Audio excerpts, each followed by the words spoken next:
Hello friends, வணக்கம். இந்த வீடியோவில் ரொம்ப ஈஸியாக ப்ரெஷர் குக்கரில் சிக்கன் குழம்பு எப்படி பண்ணுறதுன்னு பார்க்க போகிறோம்.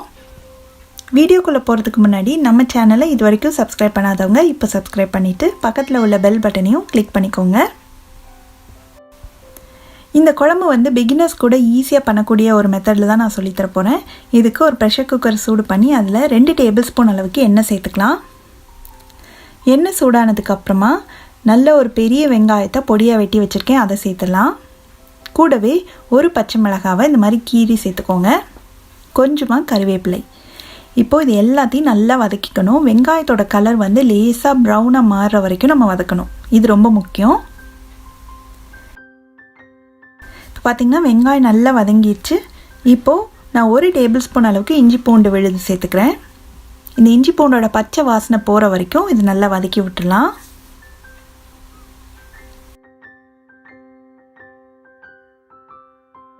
அடுத்து ஒரு பெரிய தக்காளியை பொடியை வெட்டி வச்சுருக்கேன், அதையும் சேர்த்துலாம். தக்காளி சேர்த்துட்டு 1 நிமிஷம் பக்கம் நல்லா வதக்கி விட்டுட்டு மசாலா பொடியெல்லாம் சேர்க்க போகிறோம். ஒரு 1/4 டீஸ்பூன் அளவுக்கு மஞ்சள் தூள், 3/4 டேபிள் ஸ்பூன் மிளகாய் தூள், 2 டேபிள் ஸ்பூன் அளவுக்கு சிக்கன் மசாலா பொடி, இது எல்லாத்தையும் சேர்த்துட்டு, சிக்கன் மசாலா தூள் இல்லை அப்படின்னா நீங்கள் 1/2 டேபிள் ஸ்பூன் அளவுக்கு கொத்தமல்லி தூளும் கொஞ்சமாக கரம் மசாலா தூளும் சேர்த்துக்கோங்க, அதுவும் நல்லாயிருக்கும். இப்போது இந்த பொடியெல்லாம் சேர்த்ததுக்கப்புறமா இது நல்லா கலந்து விட்டுட்டு ஒரு 2 டேபிள் ஸ்பூன் அளவுக்கு தண்ணி சேர்த்து இந்த மசாலாவோட பச்சை வாசனை போகிற வரைக்கும் நல்லா வதக்கி விட்டணும். தண்ணி சேர்த்துக்கோங்க, அப்போ தான் பொடியெல்லாம் கருகாமல் நல்லா ஒன்று போல் வதங்கி வரும். இப்போ பச்சை வாசனை எல்லாமே போயிடுச்சு, நல்லா வதக்கியாச்சு. இந்த ஸ்டேஜில் நான் 300 கிராம் அளவுக்கு சிக்கன் எடுத்துருக்கேன், அதை சேர்த்துலாம்.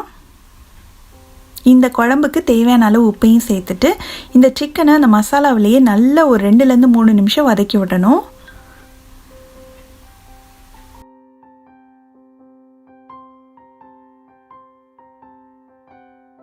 இந்த அளவுக்கு வதங்கினதுக்கு அப்புறமா 2 டேபிள் ஸ்பூன் அளவுக்கு தயிர் சேர்த்துக்கலாம். நல்லா கலந்து விட்டு 1 நிமிஷம் மட்டும் இருக்கட்டும்.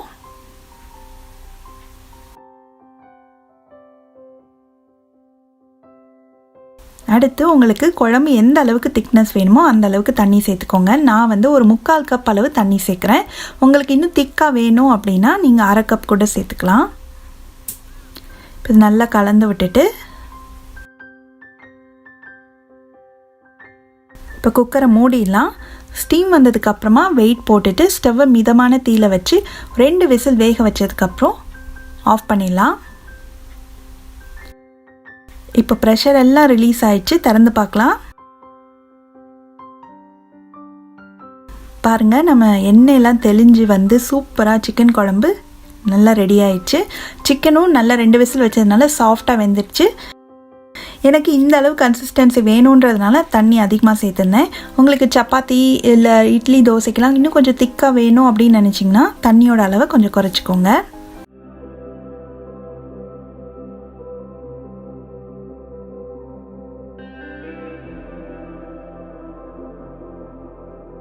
ஃபஸ்ட்டு நம்ம ஒரு மசாலா ரெடி பண்ணணும். அதுக்கு ஒரு 4 பூண்டை பொடியாக வெட்டி வச்சுருக்கேன். இது கூட 1 டேபிள் ஸ்பூன் அளவுக்கு பொடியாக நறுக்குன இஞ்சி, 2 பச்சை மிளகாய், 1 டீஸ்பூன் அளவுக்கு கசூரி மேத்தி, 1 டீஸ்பூன் மிளகு. இப்போது இது எல்லாத்தையும் நல்லா ஸ்மூத்தாக அரைச்சி எடுத்துகிட்டு வந்துடலாம்.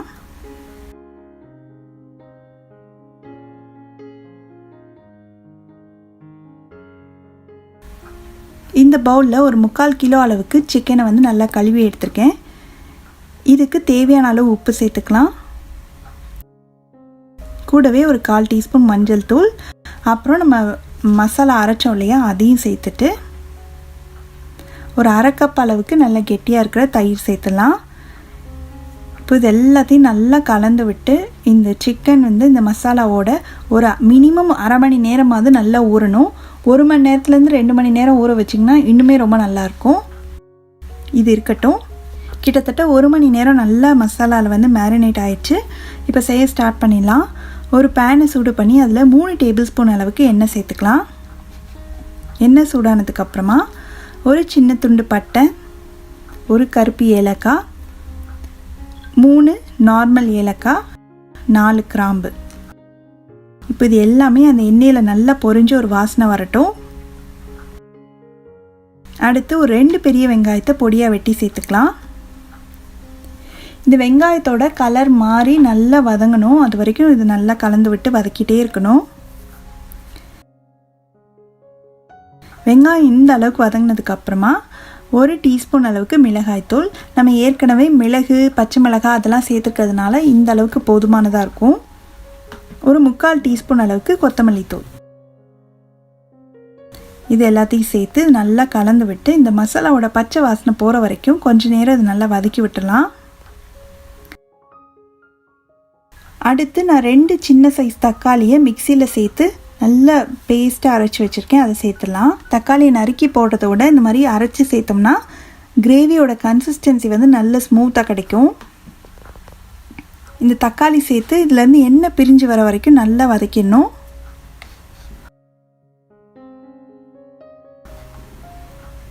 இந்த அளவுக்கு வதங்கினதுக்கு அப்புறமா நம்ம மேரினேட் பண்ணி வச்சுருக்கோம் இல்லையா, அந்த சிக்கனை இதில் சேர்த்துடலாம். இது நல்லா கிளறி விட்டு இது ஒரு 5 நிமிஷமாவது இந்த மசாலாவோடு சேர்த்து நல்லா வதக்கணும்.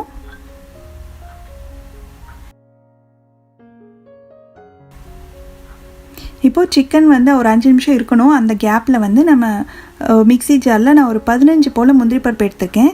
இதை வந்து நல்ல ஸ்மூத்தாக பேஸ்ட்டாக அரைச்சிக்கலாம் கொஞ்சமாக தண்ணி சேர்த்து.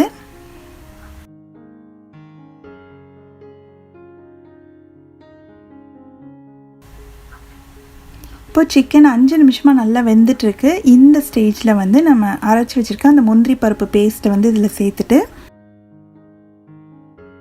நல்லா கலந்து விட்டுட்டு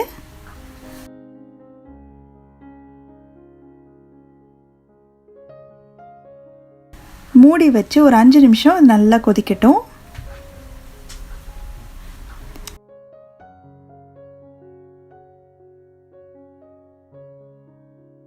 சிக்கன் ஓரளவுக்கு 3/4 பங்கு அளவுக்கே வெந்துருச்சு. இந்த ஸ்டேஜில் வந்து நான் கொஞ்சமாக மட்டும் உப்பு டேஸ்ட் பண்ணி பார்த்துட்டு பத்தாதனால நான் கொஞ்சம் சேர்க்குறேன்.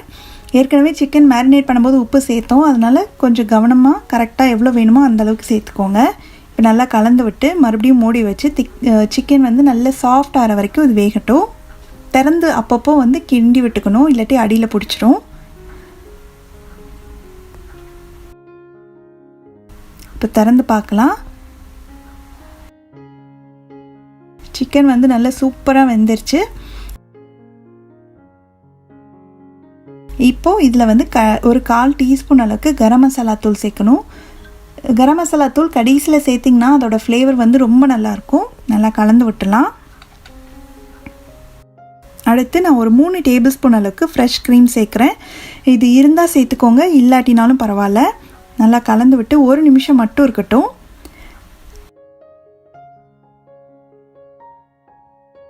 கடைசியில் கொஞ்சமாக ஒரு டேபிள் ஸ்பூன் அளவுக்கு கசூரி மேத்தி. இதுதான் வந்து இந்த டிஷ்ஷோட ஹைலைட்டே. இந்த ஃப்ளேவர் வந்து ரொம்ப ரொம்ப சூப்பராக இருக்கும். கடைசியில் இதை சேர்த்துட்டு இதை நல்லா கலந்து விட்டு 1 நிமிஷம் மட்டும் வச்சுருந்து ஸ்டவ் ஆஃப் பண்ணிடலாம்.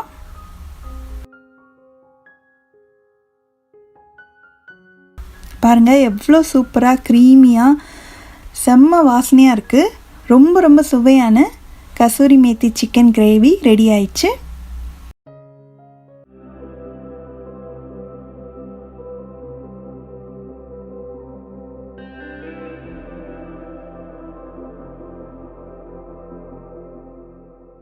இதுக்கு ஃப்ரெஷ்ஷாக ஒரு தேங்காய் வச்சு ஒரு மசாலா ரெடி பண்ண போகிறோம். அதுக்கு ஒரு பேனை சூடு பண்ணி அதில் 1 டேபிள் ஸ்பூன் அளவுக்கு எண்ணெய் சேர்த்துக்கலாம். எண்ணெய் சூடானதும் 6 பச்சை மிளகாய். இந்த கிரேவிக்கு வந்து பச்சை மிளகாவோட காரம் மட்டும்தான், நம்ம எக்ஸ்ட்ரா வேறு எதுவுமே சேர்க்க போகிறதில்ல. அதனால் உங்களுக்கு எந்த அளவுக்கு வேணுமோ அந்த அளவுக்கு நீங்கள் பச்சை மிளகாவை அதிகமாகவோ கம்மியாகவோ சேர்த்துக்கலாம். ஒரு 7 போல் முந்திரி பருப்பு, 2 டீஸ்பூன் பொட்டுக்கடலை, 1/2 டீஸ்பூன் சோம்பு, 1 டீஸ்பூன் கசகசா. இப்போ இது லேசாக எண்ணெயில் பொரியணும். இது கூடவே 1 கப் அளவுக்கு துருவின தேங்காய். தேங்காய் கொஞ்சம் நிறையா சேர்த்துக்கோங்க, அப்போ தான் இது நல்லாயிருக்கும். இப்போது இந்த தேங்காய் வந்து நல்லா லேசாக கலர் மாறுற வரைக்கும் ஒரு 2 நிமிஷம் பக்கம் கைவிடாமல் நல்லா வறுத்துக்கணும். எல்லாமே நல்லா வறுபட்டுருச்சு. இப்போது ஸ்டவ் ஆஃப் பண்ணிவிட்டு நல்லா ஆறுனதுக்கு அப்புறமா கொஞ்சமாக தண்ணி சேர்த்து இது நல்லா ஸ்மூத் பேஸ்ட்டாக அரைச்சி ரெடி பண்ணி வச்சுக்கலாம். அடுத்து நான் வந்து இதை ப்ரெஷர் குக்கரில் தான் பண்ண போகிறேன். அதனால் குக்கர்லேயே ஒரு 3 டேபிள் ஸ்பூன் அளவுக்கு எண்ணெய் சேர்த்துக்கிறேன். எண்ணெய் சூடானதுக்கப்புறமா ஒரு துண்டு பட்டை, 3 ஏலக்காய், கொஞ்சமாக கல்பாசி, இது வந்து கண்டிப்பாக சேர்த்துக்கோங்க, நல்ல ஒரு ஃப்ளேவர் கொடுக்கும் குருமாக்கு. இது கூட 4 கிராம்பு. இதெல்லாம் நல்லா எண்ணெயில் பொரிஞ்சதுக்கப்புறமா 2 பெரிய வெங்காயத்தை பொடியாக வெட்டி வச்சுருக்கேன், அதை சேர்த்துடலாம். இந்த வெங்காயம் நல்லா வதங்கணும்.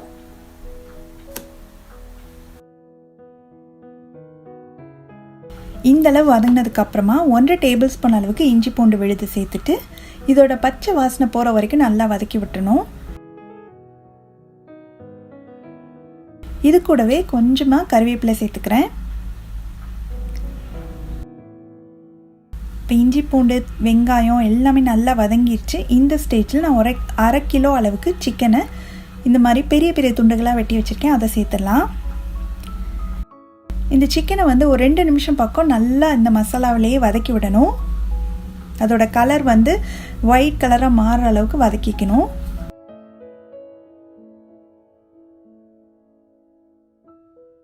அடுத்து ஒரு 2 மீடியம் சைஸ் தக்காளியை பொடியாக வெட்டி சேர்த்துக்கிறேன். இது கூடவே ஒரு 1/2 டீஸ்பூன் மஞ்சள் தூள், இந்த குருமாக்கு தேவையான அளவு உப்பு. இப்போ இந்த தக்காளி நல்லா சாஃப்ட் ஆகிற வரைக்கும் நல்லா வதக்கி விட்டணும்.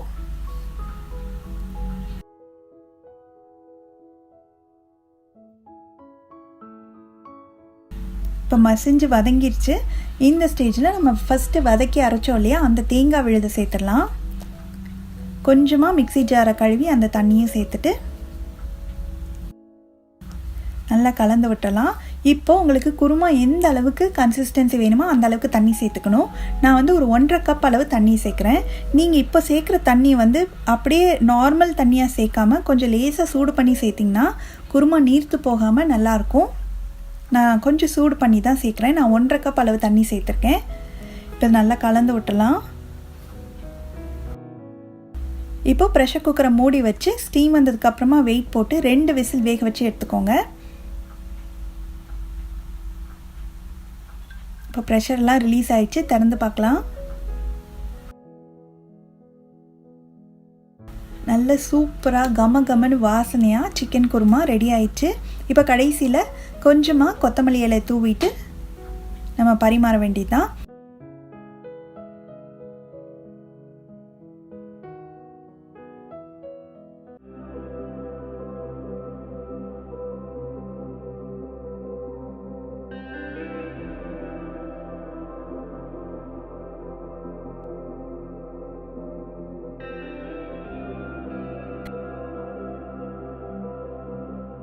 சூப்பரான ஒரு கிரேவி பண்ண போகிறோம் முகலாய் ஸ்டைலில். இது வந்து சப்பாத்தி புலாவுக்கெலாம் ரொம்ப சூப்பராக இருக்கும். செய்ய ஸ்டார்ட் பண்ணலாம். நான் வந்து ஒரு 250 கிராம் போன்லெஸ் சிக்கனை கழுவி எடுத்திருக்கேன். இதை ஒரு பவுலில் சேர்த்துட்டு இது கூட ஒரு 1/2 டீஸ்பூன் உப்பு, 1/2 டீஸ்பூன் மிளகுத்தூள், இது ரெண்டையும் சேர்த்து நல்லா ஒன்றா கலந்து வச்சிடலாம். நல்லா மிக்ஸ் பண்ணியாச்சு. இப்போ ஒரு 20 நிமிஷம் இது அப்படியே மேரினேட் ஆகிட்டு இருக்கட்டும். ஒரு 10 நிமிஷத்துக்கு அப்புறமா நம்ம செய்ய ஆரம்பித்தோம்னா மேரினேஷன் வந்து டைம் முடிகிறதுக்கு கரெக்டாக இருக்கும். அடுத்து ஒரு பேனை சூடு பண்ணி ஒரு 2 டேபிள் ஸ்பூன் அளவுக்கு எண்ணெய் சேர்த்துக்கிறேன். எண்ணெய் சூடானதுக்கு அப்புறமா ஒரு பெரிய வெங்காயத்தை நல்ல பொடியாக சாப் பண்ணி சேர்த்துக்கோங்க. எவ்வளோக்கு எவ்வளோ பொடியாக நறுக்குறீங்களோ அவ்வளோக்கு அவ்வளோ கிரேவி வந்து நல்ல திக்காக கிடைக்கும் நம்மளுக்கு. இப்போது இந்த வெங்காயத்தை வந்து நல்லா வதக்கிடணும். வெங்காயத்தோட கலர் மாதிரி கொஞ்சம் லேசாக லைட் ப்ரௌன் கலராக வர அளவுக்கு நம்ம வதக்கிக்கணும். இப்போ வெங்காயம் நல்லா வதங்கிடுச்சு. இதில் வந்து 1 டேபிள் ஸ்பூன் அளவுக்கு இஞ்சி பூண்டு விழுது சேர்த்துடலாம். இந்த இஞ்சி பூண்டோட பச்சை வாசனை போகிற வரைக்கும் நல்லா வதக்கி விட்டுலாம். வெங்காயம் இஞ்சி பூண்டெல்லாம் நல்லா வதங்கிடுச்சு. அடுத்து நம்ம உப்பு மிளகுத்தூள் போட்டு பெரட்டி வச்சுருக்க சிக்கன் சேர்த்துடலாம். இந்த சிக்கனை நல்லா வதக்கி விடணும். இப்போ பிங்க் கலராக இருக்கிறது அப்படியே ஒயிட்டாக மாறும், அந்த அளவுக்கு வந்து சிக்கன் நல்லா வதங்கணும். ஒரு 2 நிமிஷமாவது நல்லா வதக்கி விட்டுலாம்.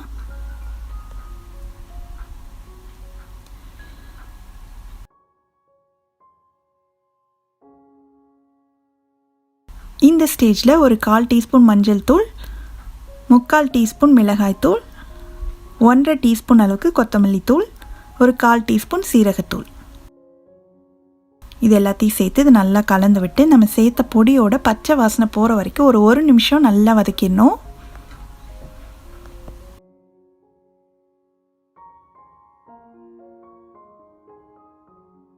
அடுத்து நான் ஒரே ஒரு தக்காளியை மிக்சியில் நல்லா அரைச்சி வச்சுருக்கேன் பியூரியாக, அதை சேர்த்துடலாம்.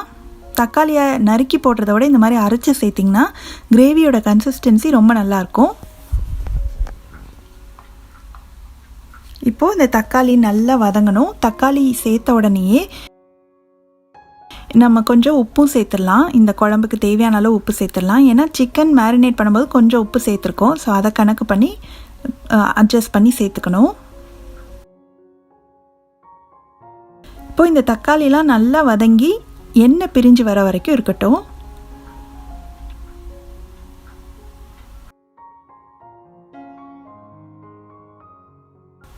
அடுத்து நான் ஒரு 10 முந்திரி பருப்பை மிக்சியில் சேர்த்து நல்லா பேஸ்ட்டாக ஸ்மூத்தாக அரைச்சி எடுத்து வச்சுருக்கேன். அதை சேர்த்துடலாம். சேர்த்து நல்லா கலந்து விட்டணும்.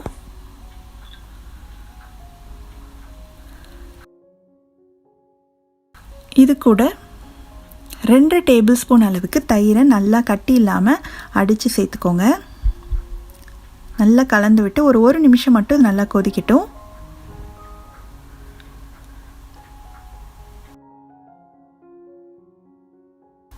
அதுக்கப்புறமா ஒரு 1/2 கப் அளவு தண்ணி சேர்க்குறேன். கிரேவி உங்களுக்கு எந்த அளவுக்கு கன்சிஸ்டன்சி வேணுமோ அந்த அளவுக்கு நீங்கள் தண்ணி சேர்த்துக்கலாம். நம்ம முந்திரி பருப்பெல்லாம் சேர்த்துக்கிறதுனால கொஞ்சம் திக்காகும். எனக்கு கொஞ்சம் செமி கிரேவியாக இருக்கணுன்றதுனால நான் 1/2 கப் மட்டும் சேர்த்துருக்கேன். உங்களுக்கு இன்னும் நல்லா கொஞ்சம் கிரேவியோட கன்சிஸ்டன்சி இன்னும் நீர்க்க வேணும் அப்படின்னா நீங்கள் எக்ஸ்ட்ரா தண்ணி சேர்த்துக்கோங்க.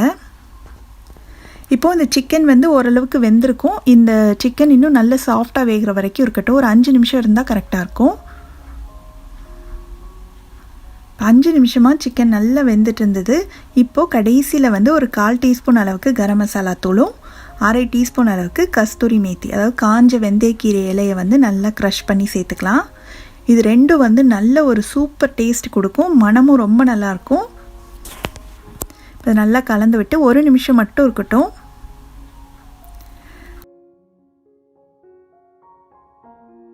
கடைசியில் கொஞ்சமாக பொடியாக நறுக்கின கொத்தமல்லி இலையை தூவிட்டு நல்லா கலந்து விட்டு ஸ்டவ் ஆஃப் பண்ணிடலாம்.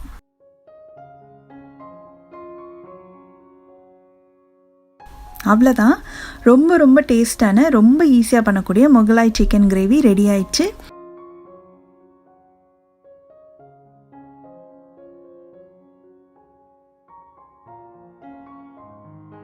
நீங்களும் இந்த ரெசிபியை கண்டிப்பாக வீட்டில் ட்ரை பண்ணி பார்த்துட்டு எப்படி வந்ததுன்ற கமெண்ட்ஸை மறக்காமல் ஷேர் பண்ணுங்கள். இதே மாதிரி நிறையா வீடியோஸ் பார்க்கணுன்னா இந்த சேனலுக்கு சப்ஸ்கிரைப் பண்ணி வச்சுக்கோங்க. தேங்க்யூ.